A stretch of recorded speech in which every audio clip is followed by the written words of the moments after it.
Sa tingin mo, sinadya ni Betsy yun? Ewan ko. Nasagasaan ko yata yung ego niya nung pinakita ko sa kanya hindi ako interesado sa kanya eh. Ang malupit na tanong dyan, tinablan ka ba? Sira ka ba? Loyal ako kay Gina.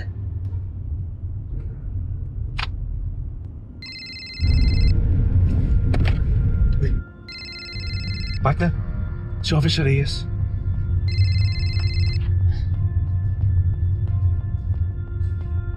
Hello, sir. May update na po. Sir Gerard, may positive ID na kami sa location ng suspect. 82 Gelino Street. Sige, sir. On the way na kami.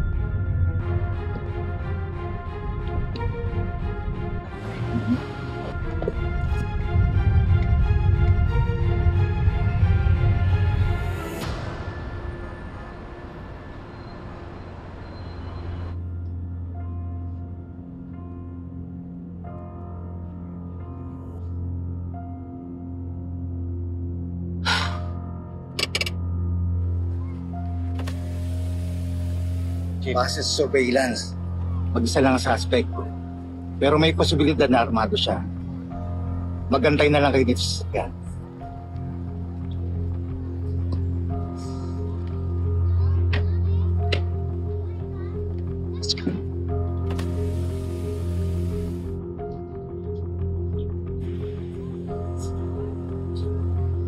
Hindi pwedeng makatakas si Val. Hindi. Partner, hindi na yung makakatakas. Tingnan mo, 4 versus 1.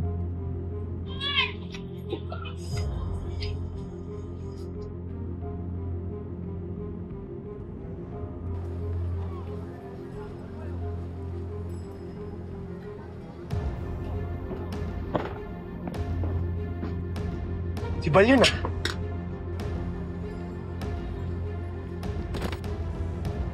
Tumatakas ang gago. Partner, huwag kang bababa. Baka may baril yan.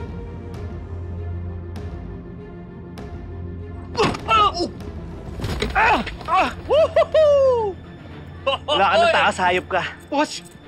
Ha? Boss, wala akong kasalanan, boss! Susuko na ako, boss! Hayop ka. Sorry na! Bigyan mo! Uy! Uy! Uy! Ang tapang niyo, ha? Hindi ko naman sinasadya. Paano wala tayong pinagsamahan? Saksakin kita!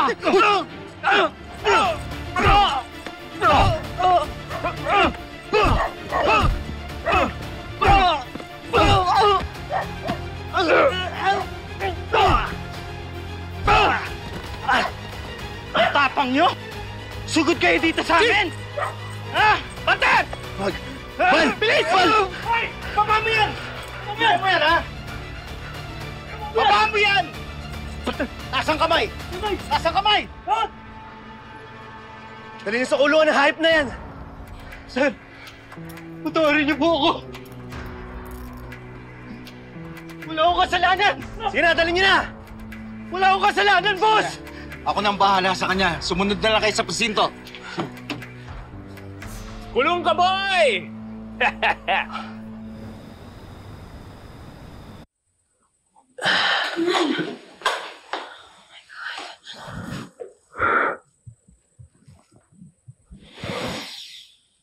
Nakadetain na si Val. Buti na lang okay ka. Nakausap ko si Maki, sabi niya muntik ka nang mapahamak. Dapat kasi hinihan mo na lang yung mga polis ang humuli kay Val. Mahal, nangako ako sa'yo at sa dad mo. Hindi ako titigil hanggang di nakukulong yung manloloko na yun. Nalingan mo na si Val, okay? Ayaw ko may mangyari sa'yo. Ano ka ba? Kahit may mangyari sa akin, hindi ako mawawala sa'yo. Gerald,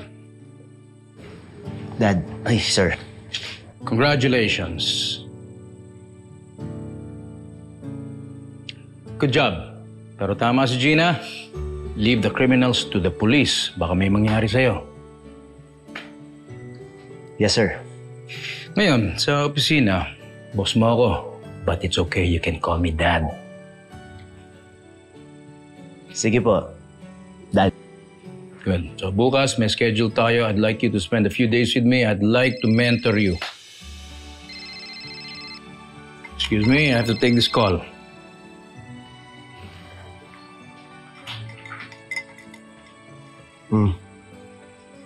Okay ka lang? Kaya lang ako. Alam ko kasi kung gaano ka-importante ang approval ni Dad sa'yo. Narinig mo siya? Sabi niya, he wants you to work directly under him. Naku, paano yan? Paano ang pagiging nurse mo niyan? Okay lang yun. Ito ang kailangan kong gawin ngayon. Gusto kong tumulong sa'yo at kay Dad sa supermarket. Kung nasan ka, nandun din ako. Okay na.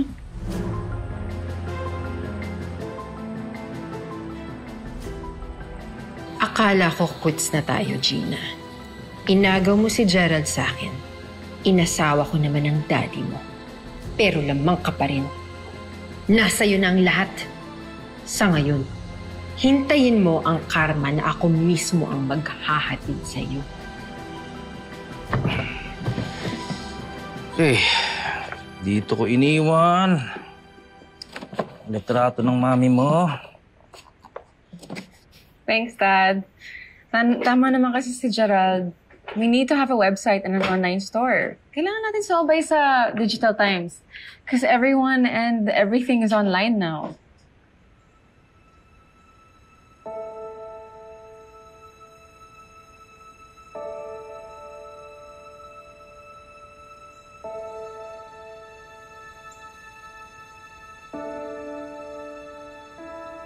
Dad? Are you okay? Hindi pa rin ako makapaniwala.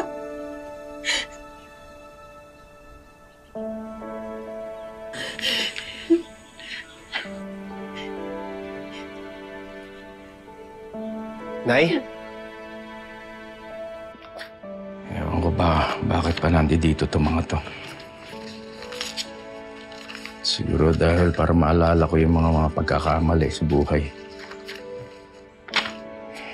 Isang malaking pagkakamali na kaibigan ko na binitray niya ako.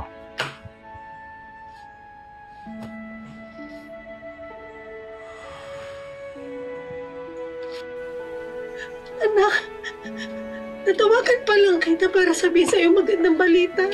Paligyan tayo ng Diyos ng isang himala.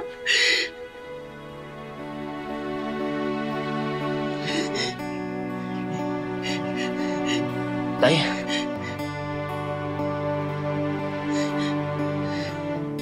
Buhay ka?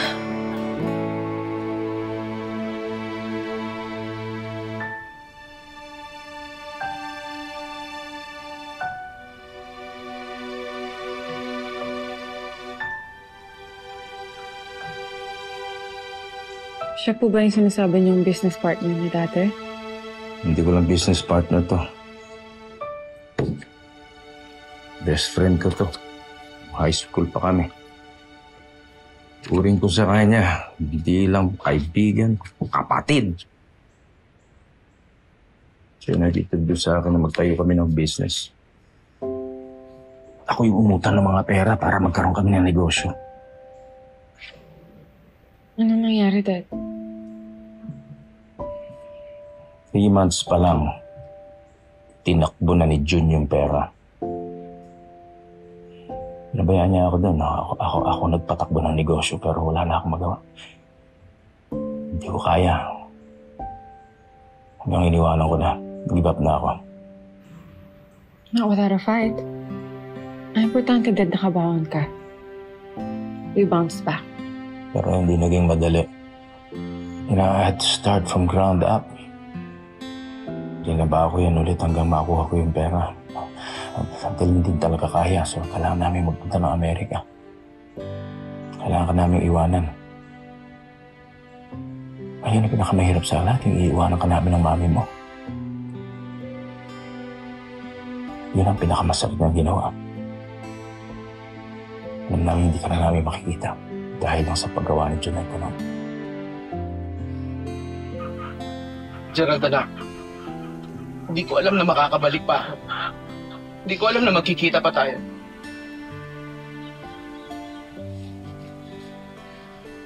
Ay, anong nangyari? 20 years akala namin patay ka na. Nung lumubog yung barkong sinasakyan mo papuntang Cebu. Tay, anong nangyari? Ba't ngayon ka lang bumalik? Si tatay, buhay siya. That's Good news! Anong ginagawa mo rito? Ikaw pala yung matagal ng binabanggit ni Dad? Kinasusuklaman ka niya, sinusumpa ka niya dahil ikaw nag-traidor sa kanya. Eh kaya nga ako nag-alak dahil may balak. Pero mamaya, pagpasok ni Robert sa kwarto, wala na naman siyang energy, masizero na naman ako sa kama.